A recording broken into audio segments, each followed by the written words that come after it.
Welcome to Father, Son, and Holy Guest, episode number 8.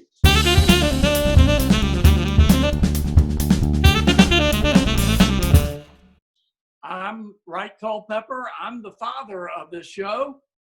I'm Bill Culpepper. I'm the son, and today we're talking with Jared Byas, who has a podcast of his own called The Bible for Normal People, where he brings on not only academics, but people in the news, people who are authors, to talk about the Bible in ways that gave him life and gave his co-host life, in ways that he hopes that gives life to new people as well.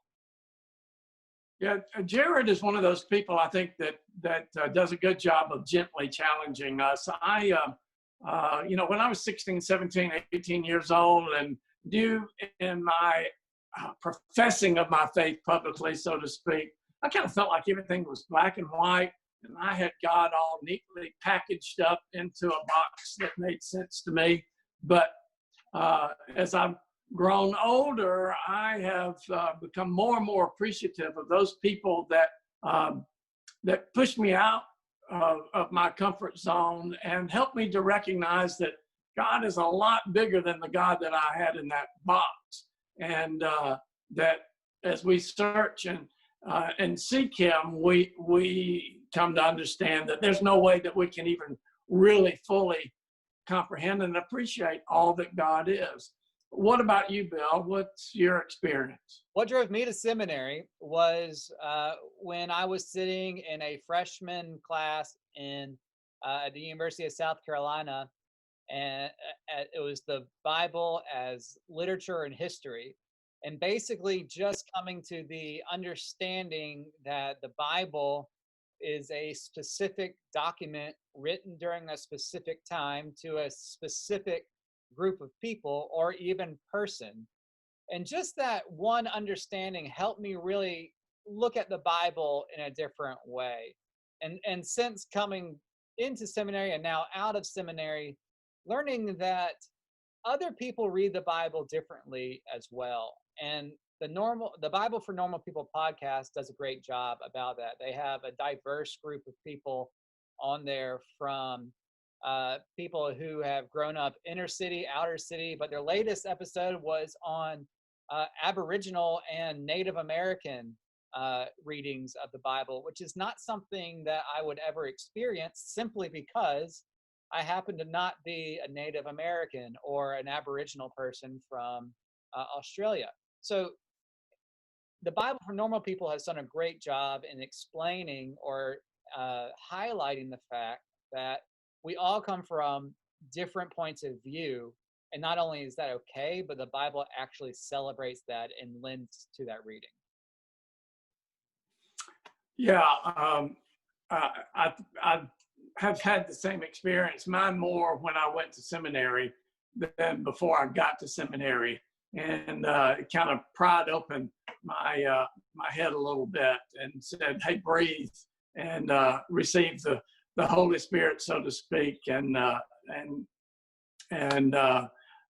recognize that there are cultural contexts and historical contexts that once we read it in that vein, it can speak to our cultural and our historical context. Jared has a new book coming out soon. I think he said you can already find it on his website, jaredbyas.com. He talks about it today, as well as kind of his own faith journey. So let's go ahead and get into that interview. So we welcome Jared Byas to our program today. Jared, we're glad to have you. Bill is excited because Bill's really tuned into your podcast, and I've listened to some episodes, and I'm probably a little bit more in Pete's world, and Bill's probably a little bit more in your world, but we mesh pretty well together. So we're glad to have you. Yeah, it's great. It's great to be here. I really appreciate it. Your podcast is The Bible for Normal People. And the first question I want to ask is, what is it, or who is a normal person? Yeah, well, for us, this whole thing started because we recognize that when you go to a Christian bookstore, or really any bookstore, and you look on books about Christianity and Christian faith, we didn't see anything that was taking into account all of the stuff that was coming out of the academy, kind of the best in biblical scholarship. And we were wondering, like, where is that for everyday people? So that's what we mean for the Bible for normal people is the Bible for people who aren't going to Ivy League colleges and studying the Bible or going to seminary, just breaking down what those insights that we've gained from those scholars would mean for everyday people. So that's we get that question all the time. Am I normal? Well, if you don't have a PhD from Harvard, you're probably pretty normal. So. Jared, I was in a Books a Million or Barnes and Noble or something not too terribly long ago, and I really had to hunt for the religious literature. There was everything that you can imagine in that store, but way upstairs, tucked in a corner, was the spiritual life kind of section. And in that, as I looked through some of the Christian books, I recognized a number of the titles, and I thought, gee, is this what the world is exposed to? Because when I went and did a search online for books about my religion, there were thousands and thousands and thousands of books that people don't get an opportunity to see. Tell us a little bit about your journey, how you got into feeling like this was important to share with others. Yeah, so I would have grown up in Texas, and very interested in the Bible from a really young age.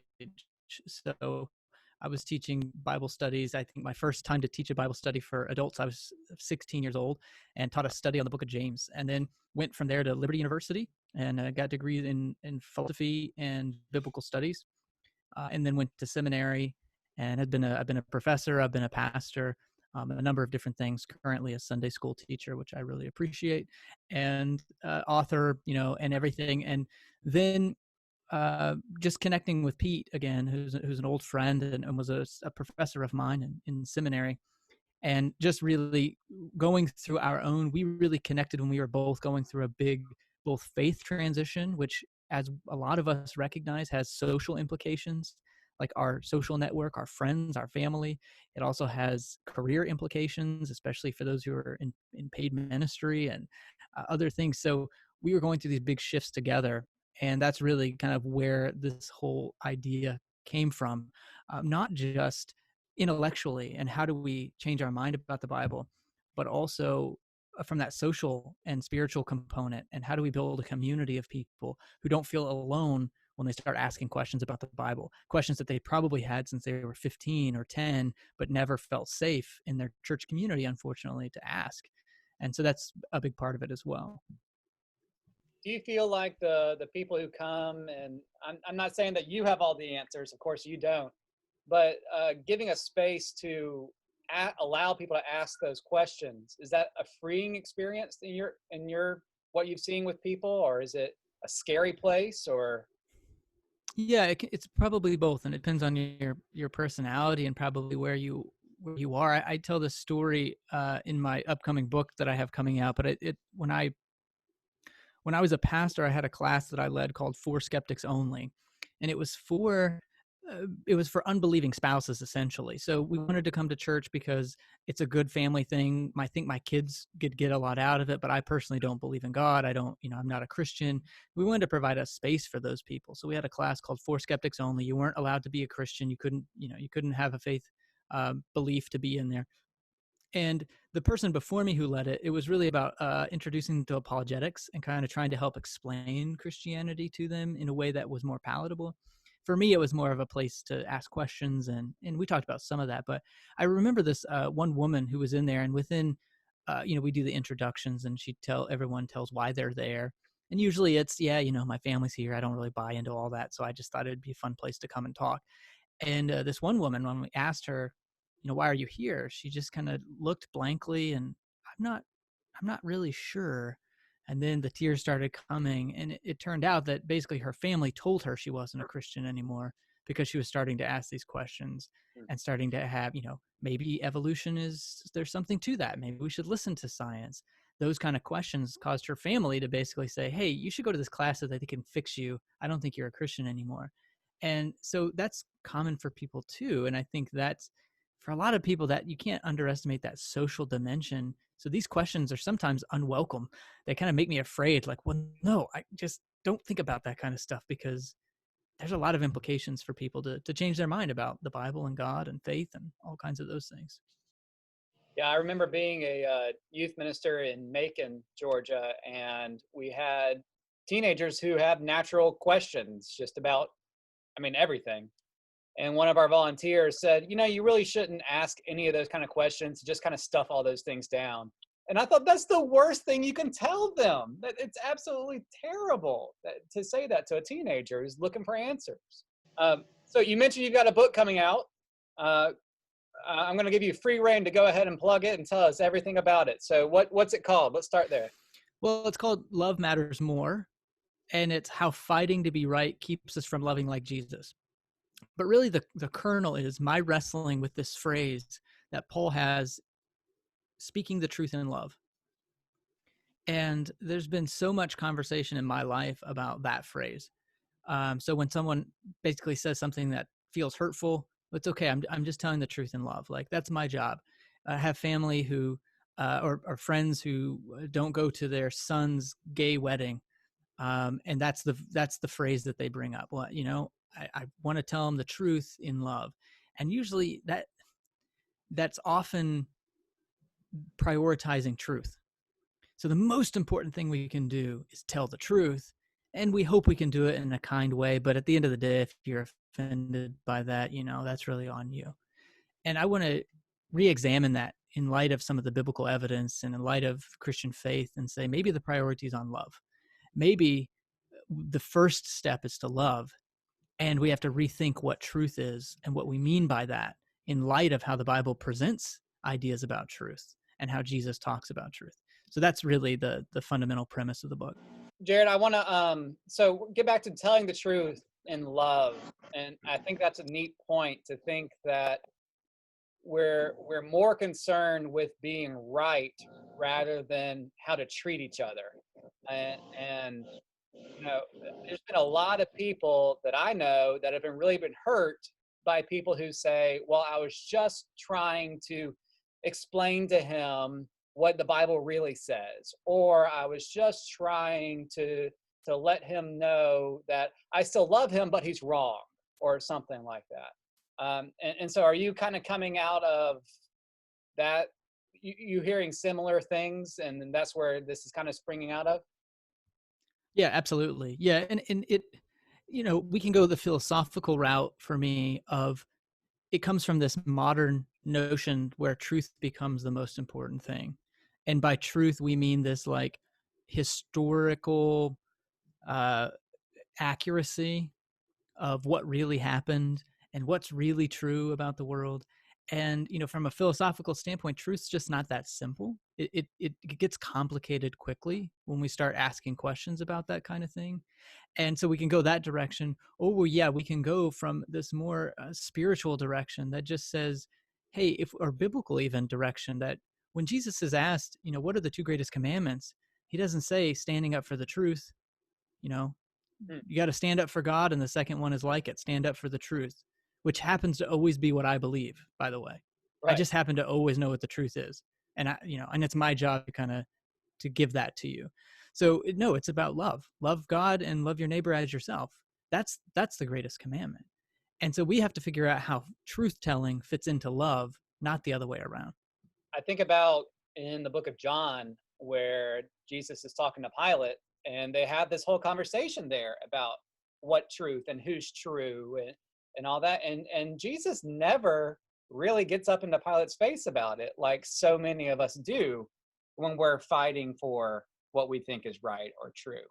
Jesus pretty much just says this is what it is, and what it ends up being is Jesus is still crucified in the end because of love. He's not carried out on the shoulders of people because he was right the whole time. Right. Yes. Yeah, I mean, I think that's the challenge too, though, of what is Christianity really about? And for me, the church structure privileged someone like me who was smart, and I processed things quickly, and I memorized things well. And so I was sort of deemed as a model Christian because I knew a lot of things. I had the right answers in Sunday school. That's a very modern way of thinking about Christianity and spirituality. We're privileging our thinking capacity. And that's kind of in modern culture, right? When we go to school, what's the most important thing about when you graduate from high school? It's that you've learned all of these facts about the world. We don't grade people on kindness or empathy or compassion or grace or forgiveness. And we don't really, frankly, do that in the church either. And so it's kind of a call to the primacy of love and maybe rethinking a lot of these things, how we do church, how we do teaching, what we expect of our kids. Like that's that through line that I think the Bible, again, is more interested in our existence than what goes on in our head. So, Jared, just as co-pastoring a church, and I'm involved in what we call an extension ministry in the community, and had the privilege of being able to work with a very wide spectrum of people politically and socially, economically, theologically, and so forth. One of the things that I come in encounter with, and this is just one of the things that I've kind of got a question about, is how to get people to break down some of their walls when they've been so long entrenched in their beliefs that when you bring out a different viewpoint about God, a different facet about Scripture, and they look at you like you've got horns and are don't want to listen to anything else you have to say because you're challenging something that they've been building on and packing away for 40, 50 years. Your faith evolved to this point. You at 16, you were one place. I'm not sure how old you are now, but as you moved into your 20s and as you've grown older, you've evolved. Tell us a little bit about how do you help someone break it down a little bit? Those that don't have the questions. That's a good question. I think for me, one, I think it's recognizing it's not my responsibility to change people. It's my responsibility to be in relationship with people. That's been a huge help for me. I kind of had this Messiah complex for a long time and felt like it was my job. Now that I exchanged kind of one fundamentalism for another. Well, I had it wrong then, but now I really have it right, and you need to listen to me now. Yeah. And instead of just thinking about it as a different way of being in the world, where I'm just not concerned, it's above my pay grade to know the ultimate nature of reality and God. It really, my call is to be present to you and to hear you and to be curious about you and know you're valued and to be a friend. That's the greatest calling. And I've found when I start with that, it really opens up a lot of people, because if someone came to me and started spouting stuff that was new and challenging to me and I didn't know them, I would be on the defensive too. But if it's a good friend of mine who showed up and helped me move on a Saturday and bought me pizza when I had a rough day and genuinely just became a friend to me, then whenever he asks questions about reality, it's in the context of a friendship, not to manipulate, but to just, that's what I want out of a friend. I want a friend that I can ask questions to. And I hope that I have friends that they can ask questions to me and we can grow together. So I think that has helped me a lot. And I touched on it too. I think the second thing is I've really learned how to ask better questions and not make statements. Questions are very powerful and can get into people's minds and hearts in a way that declarative statements or how can you not see this or don't you think that, those kind of statements tend to put people on the defense. But a genuine question of what do you think about this? Oh, well, how does that work with this other thing? How does this square with what you said earlier? And just, I can go through conversations where I basically just asked 30 or 40 questions in a row, and that's great. So those are some things I've learned along the way for sure. You talked in a couple of your interviews on the Bible for Normal People about how you were struggling, or I guess you kind of look back at it now, where you were, I don't know, told outright, but you were at least heavily implied that you should go make new friends in order to bring those new people to Jesus. Whereas now, what it seems like you're learning or have learned is that doesn't work, first of all. And second of all, what's the use of making friends with someone, starting a relationship with someone, if you just want to change them anyway? And so it seems like maybe this book, at least in part, is talking about, let's just start where we all are right now, and not, try to steamroll each other into convincing the other person. Yeah, one of my favorite writers is the 19th century Danish philosopher Soren Kierkegaard. And he has this great passage in a book called The Works of Love, where he says, love the person you see. And his point in that one powerful statement, love the person you see, is if you only love the good things about someone, you don't love the person you see. You love only parts of that person. You need to learn to love the person you see rather than the projection of what they might become. We can love people's potential. We can love parts of them, right? Kind of love the sinner, hate the sin idea. The problem with that is my sin is indistinguishable from me. You gotta take all my good and my bad. And so that's helpful. That's been a really good phrase for me, of love the person you see. And anytime I love someone in hopes that they can change, then that's not love. And that's been helpful in my marriage. It's been helpful with my kids. It's my job. It's not their problem if I don't accept them and love them for who they are. That's my problem. And that's a perspective that I have to change. So that's been a helpful thing for me as well. Well, I was just thinking as you were talking about that, I know that your partner, Pete, is friends with Francis Collins, just doing some research on that. I'm a big fan of Francis Collins and the language of God, and the fact that God's DNA is in all of us. And life becomes a lot simpler when we begin to look for God in everybody as opposed to what's wrong with everybody. Yeah, whenever it was a big shift for me in my mindset to think that we have the market cornered on God, and the whole point is to be unique. So for me growing up, I was scared of anything that we had in common with other religions, because the whole point was to be as unique as possible. And part of that was sort of like, we have God, you don't have God. But it's interesting to me that the Bible doesn't even present God that way. That, God is in all things. And not only that, but the way God acts is indiscriminate. I keep coming back to things like at the end of the Sermon on the Mount, where Jesus says, hey, God sends rain on the just and unjust alike.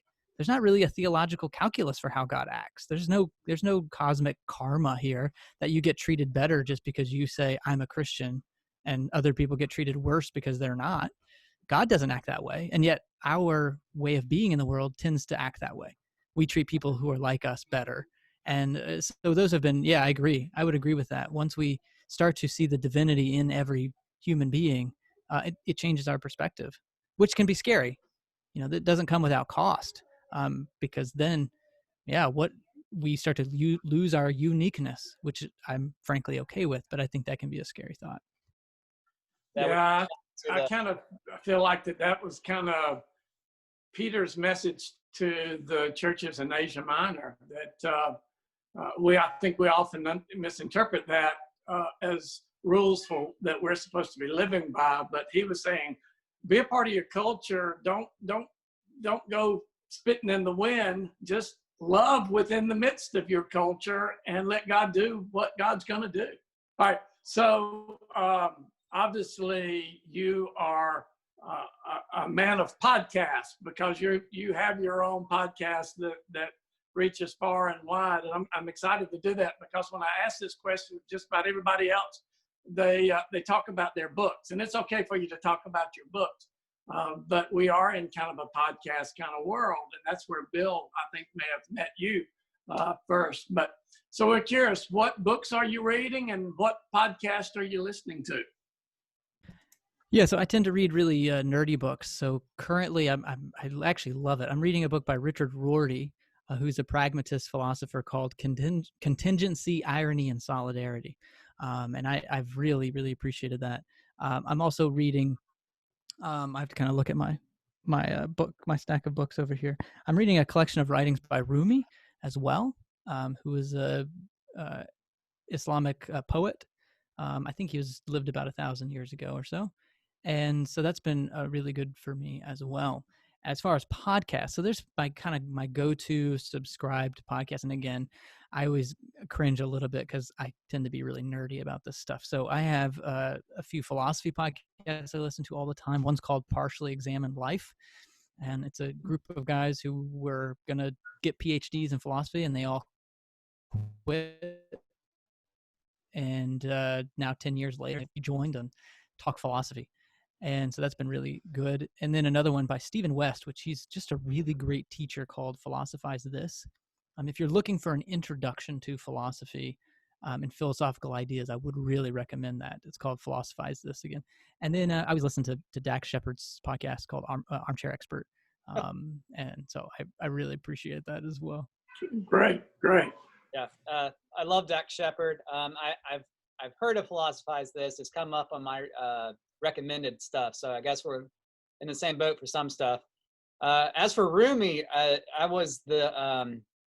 worked in the Department of Religious Studies at the University of South Carolina, and I got to put on a Rumi performance by these two guys who just walked in and recited Rumi, and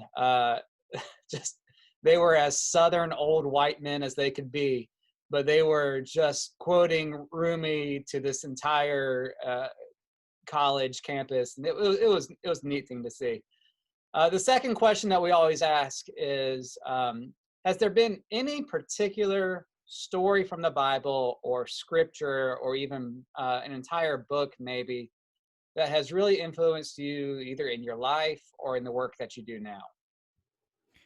Yeah, I would have to say, the book of Jonah has been a passage. I thought Jonah might come up. Yeah, those few pages come back again and again. I've had a few podcasts on the book of Jonah, but it really is the gift that keeps on giving for me, not only in just the literary structure and the masterpiece that it is and how it's set up, but in my faith journey when I was sort of at my lowest point.